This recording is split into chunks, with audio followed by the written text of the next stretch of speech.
Hello and welcome to Absolute Trust Talk. I am the host today, Kirsten Howe, and I'm glad to see you here today. I got two of my cats in the background tangling with each other, so you might hear that. I'm sorry about that. Hopefully we can edit it out. So I apologize in advance. And yes, I did say two of my cats. I officially am a crazy cat lady. I have more than two cats. Okay, so today we're going to be talking about retirement planning, but not the kind that you're probably thinking of, all that, maxing out your 401k, diversifying your portfolio, blah, blah, blah, boring. No. Today we're going to be discussing the impact that our brain health has on our retirement plans and what we can do starting right now to maximize our brain health when we reach retirement age. My guest today is Dr. Quinn Kennedy, and she has a PhD in psychology and has also completed postdoctoral training in cognitive aging and all of that at Stanford. She has over 20 years of research experience in investigating factors that affect older adults' decision-making, memory, and performance. Dr. Kennedy's research has been recognized through multiple awards, grants, and journal publications, including Psychological Science, Psychology of Aging, and Journals of Gerontology. And with her collaborators, her work has been featured also on major media, Channel 2 News, NPR, in the New York Times, San Francisco Chronicle, and Science Magazine. Dr. Kennedy is a popular speaker on healthy cognitive aging, and she just recently has launched an online webinar series, which is sort of what prompted me to reach out to her and invite her here today, on how to maintain brain health and cognitive function. And also through her consulting business, she has worked with a variety of companies, including startups and financial planning service providers. Dr. Kennedy, welcome. Thank you for being here. I'm very excited to have this conversation with you. I am so delighted to be here this morning, Kirsten. Okay, well, let's get started. Why don't we start sort of with the premise, the underlying stuff. Talk about a little bit about how our brain function typically changes as we age, what you call the cognitive aging trajectory. Yeah, so starting in our 40s and 50s, we may start noticing some subtle changes in how fast our brain works and how well we retain short-term memory. And these changes tend to become more pronounced with each passing decade. So if you imagine a little graph, it kind of looks like that. However, there's a lot of variability. Some people, I think we all know people who kind of stayed at the top of that, let's see, top of that trajectory until basically they died. And then other people who sadly have very rapid decline and have Alzheimer's disease in their 60s. So there's definitely a lot of variability in that cognitive aging process. Right, right. So for some people, but certainly not all, that trajectory includes more serious impairment. And dementia, in most cases, I think, is a rather gradual process. So it can be kind of hard to recognize maybe in the early days. And we all, at least speaking for myself, we all experience things from time to time, like forgetting where our car keys are, those kinds of little lapses in memories. What guidance can you give us for telling the difference between something that's just ordinary distraction, your life is too busy, that's why you lost your car keys, or a lapse that's something we kind of need to pay attention to? Yeah, so I would point you to the Alzheimer's Association website. They have a terrific section it's called something like Know the 10 Signs, and it walks through the 10 signs for Alzheimer's disease. And for each of those signs, it gives an example of here's a typical age-related change, and here's an example of when it would be cause for concern. So exactly like you said, forgetting where you left your car keys in the morning, but then later remembering where you put them, that's a totally normal age-related change. Forgetting how to drive home from your local grocery store, that's a big indicator that you should probably go see your doctor. Right. Okay. Yeah. So sort of not remembering how to do things that you really should know. Yes. That's different from, oh, I put my car keys in my purse when I should have put them on this shelf over here, kind of thing. Yes, exactly. Yeah. Yeah. Hmm. Okay. Or I put my car keys in the refrigerator. That's probably a problem. That yes, yes. Yeah. I'm familiar with that one actually. Yes. Okay. Okay. Um, and what are some of the other resources you would recommend for people who are worried about their own brain function? So I would start off with looking at that section on the Alzheimer's Association, Right. read through those 10 signs. And if after reading that section you're still concerned about yourself or perhaps somebody else, what I recommend is making an appointment at a place like the Stanford VA Alzheimer's Center where they will do a free memory evaluation for you. So in California, that's your state taxes at work. There are places like that all over the country. These Alzheimer's centers. They're usually affiliated with like a university hospital. So I strongly recommend making an appointment, getting that comprehensive memory evaluation, and then proceeding from there. Yeah. That's really good to know, and that is free here in the Bay Area at Yes. Stanford. Yeah. Yes. So as we're going along talking, any reference that is made to resources, we will drop that into the show notes for this episode on our website, just for those of you who are wondering where can I find that. And the other thing I want our listeners to know is Dr. Kennedy has made available just a 2-page document that has a lot of these resources that we are going to be talking about, and even more that we probably won't get to. But that reference there to that Stanford testing center is there on that page, and you'll be able to find that in the show notes for this episode when we're done, when we get it posted. All right, now, so the big question that I am sure everyone's thinking as they listen to us today is, what can we do to keep our brains as healthy as possible? What does the research show is the most effective thing we can do? Yeah, so there's multiple everyday activities that we can do to keep our brain healthy and to maintain our cognitive function for as long as possible. At some point, I'll figure this out, but keep it up here rather than going downhill. And sometimes these are referred to as the pillars of brain health. So if you hear that phrase, that's what they're referring to. And of those pillars of brain health, the science indicates that the most effective one is regular physical exercise. It has this double whammy effect, protective effect for our brain. So on the one hand, it strengthens neural connectivity, it increases cerebral blood flow, which is really, really good for our brains. And on the other hand, it reduces the risk for things such as cardiovascular disease, chronic stress, poor sleep, and all of these things are risk factors for dementia. So regular physical exercise, great way to maintain your good cognitive function and help your brain health. Okay, number one is physical Yes. exercise. Okay. Yes. What else? What are some other things on that list? So I'm probably going to use my Other fingers now. pillars. Yeah. Yeah, the other pillars. So getting 7 to 9 hours of sleep on a regular basis. And for that one, it really is like a Goldilocks and the Three Bears situation. So getting less than 7 hours on a regular basis is really, really bad for your brain and definitely increases your risk for dementia.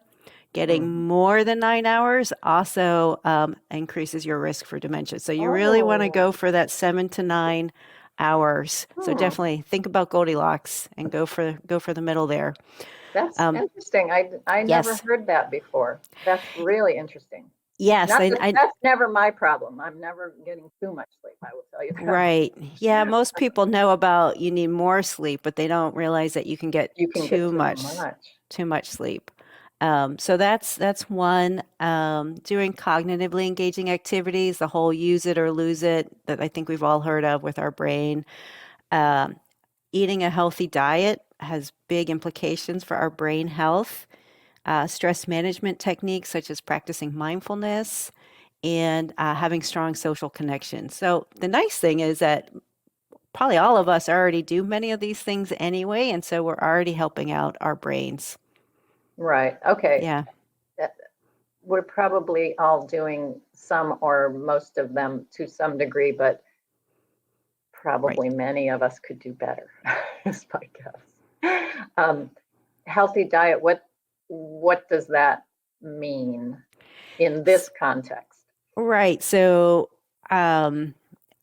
what's really exciting to me is that there's been recent findings with this diet called the MIND diet, and it stands for Mediterranean Dash Diet Intervention for Neurodegenerative Delay. So obviously scientists came up with that name, right? But basically it's based on evidence that some food groups are brain healthy and other food groups are brain unhealthy.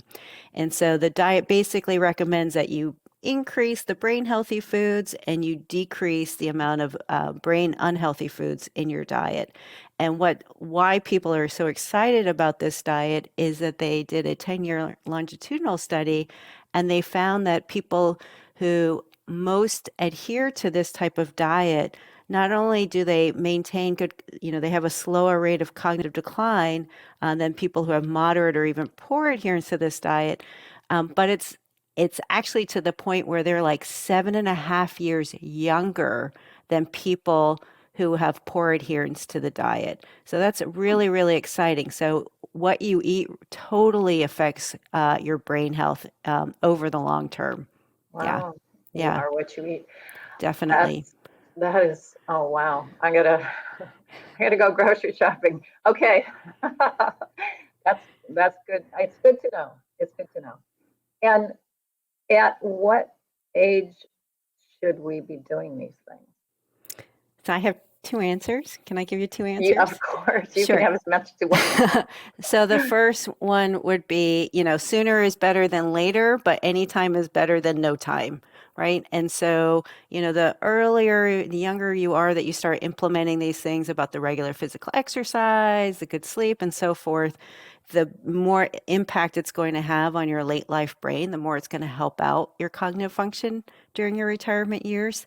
However, you will get benefit at any age starting these implementing these methods. So, one study, for example, found that people in their 80s showed reliable improvements in memory after learning a new skill, right? And so that's part of that cognitively engaging activity. So, learning a new skill is a great way to boost your cognitive function.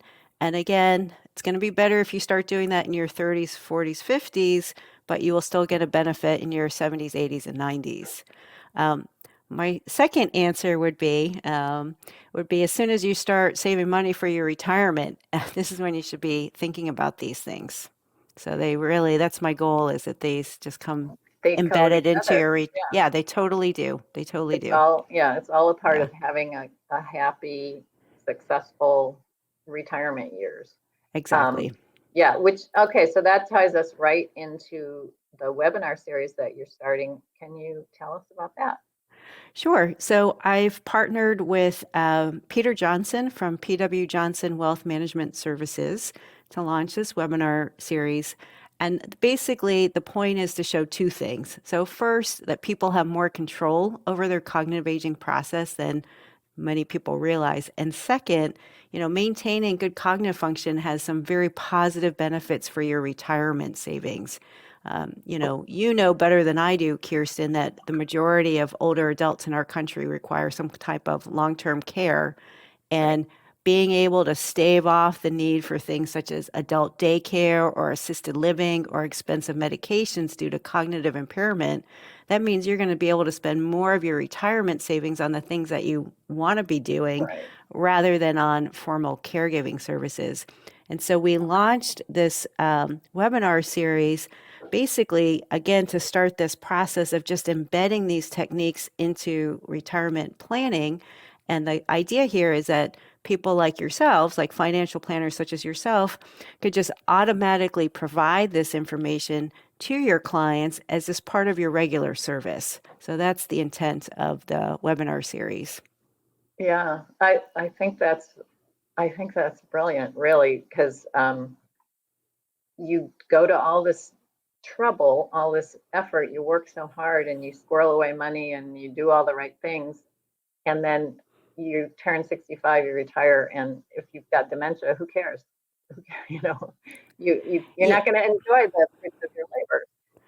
right. You're going to be using that money in a very different way. Exactly. And Yes. yeah, and paying for care is not cheap. It's It's very crazy expensive. expensive. Yeah. It can really destroy a retirement plan. Yeah. So I think financial planners who are, looking out for their clients' best interests they're all paying attention to this kind of thing these days. It's really great what you're doing um, by educating people with these webinars. Can people view the webinars? Is that going to be Yeah. available? It's Okay. it's it's available. I can share the link with you. So you can find it on the web and anybody can watch them. It's not just for financial planners, it's for everybody. So of course I'd be delighted Yeah. for people Okay. to watch it. It's about an hour's worth of videos broken into 3 segments, and there's also a lot of supplemental materials as well. Okay. Okay. Hmm. So we will put the link to the webinar series, as I said, in the show notes on our website, so you can find that. And I encourage listeners to check that out, because I'm sure there's a lot more that Dr. Kennedy has to share than what we can get done here on this little podcast. Um, okay, so excuse me. We we talked about the pillars, how you can keep your brain healthy, diet, exercise, learning new things. But we Americans, we like it. We like it the easy way, if there is an easy way. What about these brain boosting supplements that we see on early morning television? Yeah. Well, the old saying that if it's seems too good to be true, it probably is, totally applies. And, to my knowledge, there is no brain boosting supplement, right, that actually That's not a real works. thing. Yeah. It's not really a real thing. And I encourage people watching this, again, to go back to the Alzheimer's Association website because they have another section that's called alternative treatments.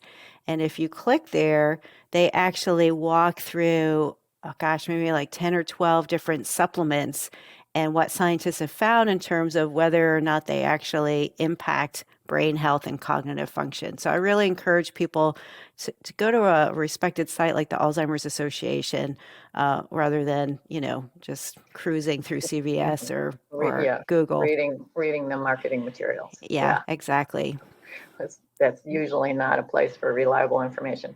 Um, the other thing that people talk about that you read about are these brain training programs or apps that you can download and play some kind of thing every day, or every, for 90 minutes a day, something like that. Are those kinds of exercises helpful? So yes and no. It kind of depends on what you expect to get out of them. So if you're doing one of these brain training programs because it's one of your cognitively engaging activities, yes, it's helpful. You will improve on one of their memory tests or memory training programs or whatever it is. If you are doing this because you're hoping it will help you remember where you put your keys, the evidence is not there. And so the example I typically give is, you may improve a lot on one of these memory training games, but that's not going to help you when you're standing in the middle of the grocery store trying to remember the items on your list that Why you did I left come back here? home, Yeah. right? Right. So it doesn't transfer over, that improvement doesn't transfer over into everyday life. Okay. So again, it depends on why you're doing the program. Got Again, if it. you're doing it as a cognitively stimulating activity, great, keep doing it. Right. Otherwise, you could probably find something else to do. Do something else that you enjoy and find cognitively stimulating. Yeah. Exactly, Okay. exactly. So Yeah. those things are good for getting better at doing those things. Yes. Yeah. Good for getting better at doing the app. Right. Okay. So this is the point in the episode where I'm going to answer one of my Ask Kirsten questions. So we encourage listeners to email us questions that they would like us to answer, or I mean, they would like me to answer. And we've received a number of them, and I pick one and I answer it during the show. If you have a question, it doesn't have to be about what we're talking about on the show. And in fact, it almost never is, because these questions are sent ahead of time. If you have a question you think I can answer, go ahead and send it to us. It's info@absolutetrustcouncil.com. So today I have a question from Jordan in Lafayette. Jordan's question: my father is in a nursing home for rehabilitation after a stroke. It doesn't look like he's going to recover enough to live at home again. Medicare has informed us that it will no longer pay for him to stay in the facility. So now the nursing home is telling us we have to take him home. Can they do this?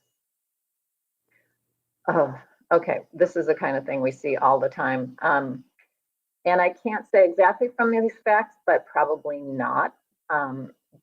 This is a very common problem our clients face all the time, and it's really important that people understand how this works. But this facility accepts payments from Medicare. That's what Jordan said in her question.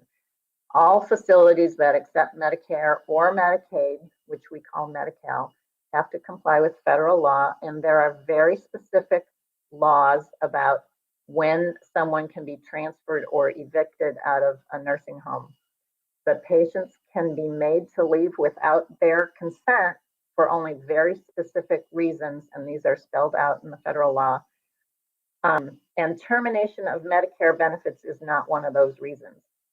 So once Medicare stops paying, you cannot be evicted as long as somebody continues paying. Either you are going to be private paying, or you can go on to Medi-Cal and they will be paying. If your Medicare gets terminated and you apply for Medi-Cal, you haven't gotten Medi-Cal yet, but you've at least applied, still they can't evict you because you're in the process of applying for Medi-Cal to get Medi-Cal to pay. So it's very important to understand your rights. And if the nursing home is insisting that you leave, my suggestion is talk to an attorney and make sure that you don't leave if you don't have to. And especially that you don't leave if it's not safe for you to go home. Okay, Dr. Kennedy, back to our show. I'm just going to remind our viewers, listeners, info@absolutetrustcouncil.com if you have a question you'd like me to answer someday on the show. Let me ask you, there are medications that have been around for a while to treat dementia. Are those effective? Yeah, I mean, so I think most people are familiar with Aricept as I think the most commonly known Alzheimer's drug. And yeah, so these drugs, they do help slow down the rate of cognitive decline. They do help, kind of slow down when you're going to transition to the next phase of the disease, right? So they can keep you steady for a longer period of time. The caveat with these medications is that they are most effective during the early phases of the disease. And unfortunately, most people aren't willing to acknowledge that they have a problem until they're in the moderate or sometimes even in the severe phases of the disease. So they have completely missed that window of opportunity to take advantage of those medications. So I really encourage your listeners to, I know it's a really tough thing to think about, but please, if you're worried, go to a place like the Stanford VA Alzheimer's Center and get started on those drugs if you need to right away. That is such a good point. As with many scary illnesses, we can have a tendency to just kind of stick our head in the sand and hope it's not true. But knowledge is almost always a much better way to go. Just figure it out, and then you can do something. But if you stick your head in the sand, you're not going to do anything, and you might miss an opportunity.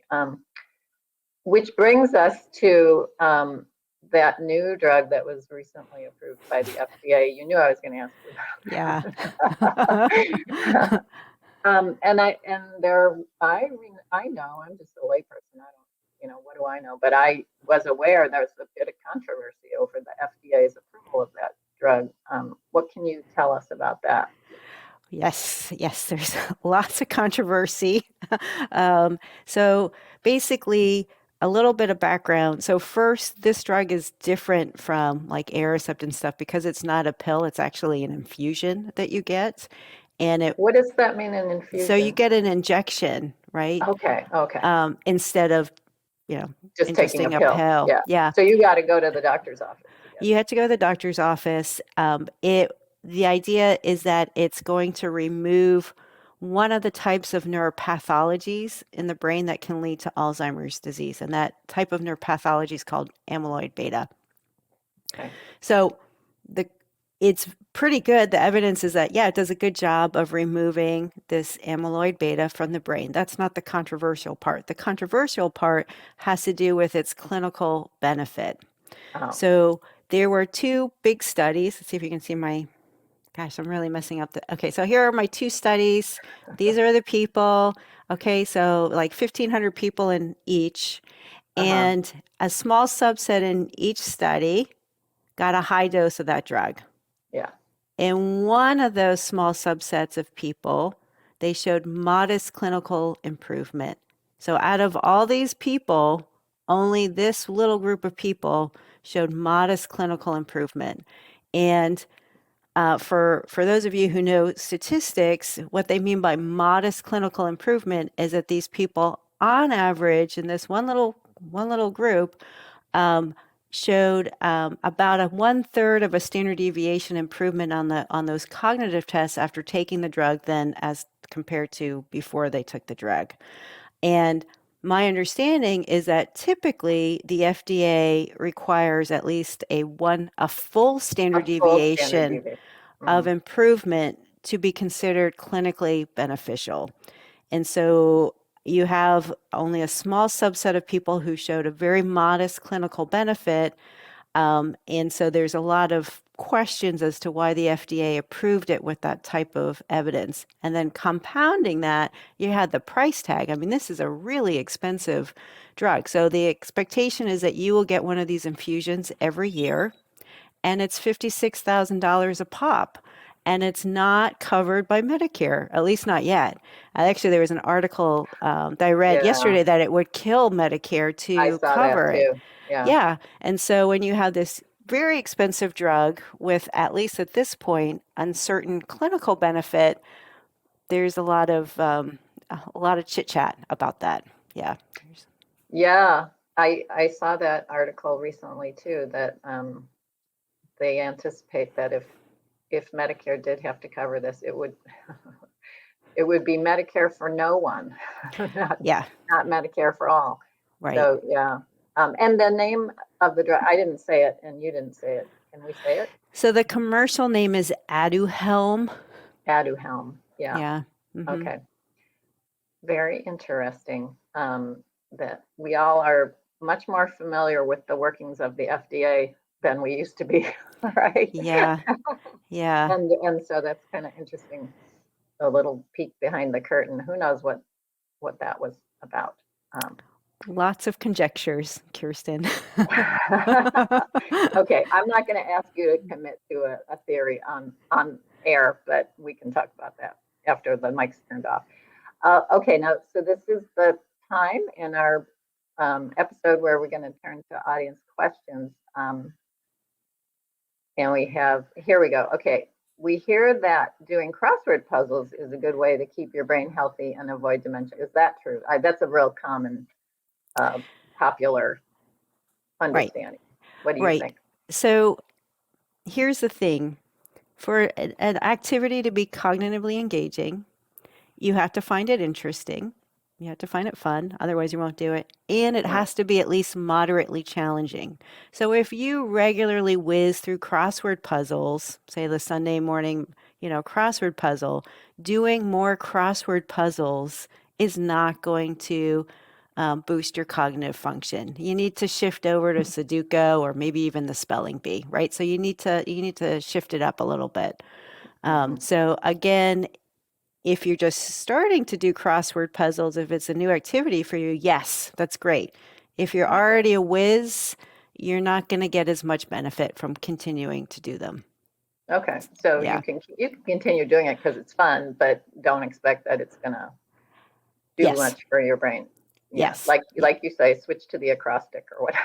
Right, exactly. Yeah, The one that there's that one with the it looks like a crossword puzzle, but it's full of puns and anagrams and stuff. I usually skip that one because it's too hard, but now I'm gonna try. Okay. There's your motivation. All right. Here we go. Do we understand why dementia seems to be so much more common now than it was many years ago? Is it just because we are living longer? So partly, I mean, the biggest risk factor for Alzheimer's disease and dementia is age. So each, every 5 years, your risk factor goes up quite a bit. So that is part of it. And I would also say that scientists and physicians have gotten better at detecting it. And so, so there's both of those things. So it seems like it's more prevalent for both of those reasons. Yeah. That makes sense. Yeah. Yeah. That makes sense. Okay. Sort of related, I guess, are there countries or populations that seem to have much lower incidence of dementia than the US, for example? And if so, do we know why that is? That is a great question. I don't know the answer to that. That would be a good research project for somebody. Yeah, I mean, they would have that information on WHO, the World Health Organization. They actually do have a section about Alzheimer's disease there. That makes sense. Yeah. Yeah. That makes sense. Okay. So maybe those countries, go ahead. I wouldn't want to conjecture there. No, sure. I understand. But I was going to say maybe those countries that just naturally stick to that healthy diet. Right. We don't seem to be drawn to in America naturally. Many of us have to force ourselves to eat healthy. Okay. So let me just double check and make sure I didn't miss any other audience questions. I think I got. Okay. Dr. Kennedy, thank you so much for being here. I really appreciate you sharing your knowledge and your vast experience and your webinars with us. I'm sure there are many people in the audience who are going to jump on that as soon as they can. Thank you, Kirsten. It's been a real pleasure, and I could talk for hours and hours on this topic. So thanks for, keeping me to a tight schedule. Yeah, it's a big topic, and a half hour just doesn't do it justice, but it's what we have. Thank you, and thank you all for being here. I hope you got a lot out of it. I know I did, and I look forward to connecting with you next time. Thank you for joining us today for another episode of Absolute Trust Talk Live. If you enjoyed listening in, then don't forget to subscribe. You can find us on Apple Podcasts or wherever you may listen by searching Absolute Trust Talk. While you're there, we would also love for you to leave us a review. And then why not share your favorite episodes with family, friends, or colleagues too? You can find all of our shows and corresponding show notes by visiting absolutetrustcouncil.com. You'll also find a variety of other free resources, including our ebooks, videos, blogs, presentations, and more. If you need help with your estate planning or administration, we also offer a free discovery call to help get the process started. You can find more information on booking your session by visiting absolutetrustcouncil.com/scheduling. Don't forget to keep an eye out for our next live episode in 2 weeks. If you join us for the broadcast, you can submit questions during the show. But if not, don't worry. You can always get in touch with us by sending a quick message to info@absolutetrustcouncil.com. Thanks again for listening. We'll see you soon.